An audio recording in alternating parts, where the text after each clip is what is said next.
Мынау дәрі қымбат, мынау да қымбат. Бір пластинкадан алам, ол если полностью упаковка болса вообще.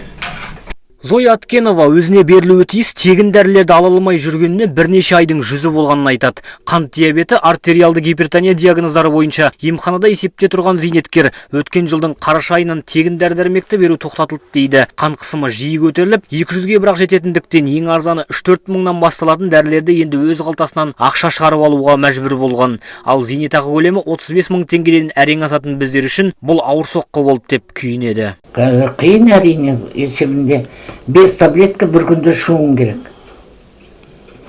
Ол таблетканы бәрін сатып аласың. Кемінде 15 мың кетеді, былай айтқан бір айда. 3 ай болды міне.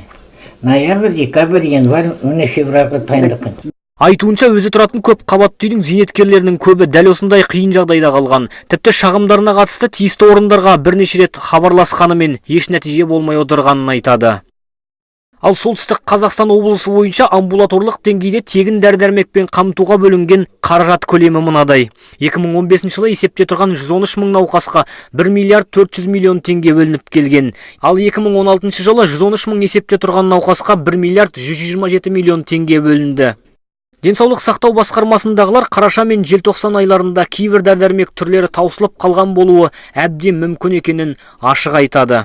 Да, какой-то определенный дефицит. Әрине тегін дәрілер барлығына бірде 100% жетпей қалған болар. Өйткені былтыр бізге жыл басында бөлінген сомадан бөлек 2 рет қосымша қаржы сұратқанбыз. Ал биылғы жылға тендер міне енді өткізіледі. Тез арада нәтижесі шығарылса, ақпан айынан бастап қайта тегін тарата бастаймыз.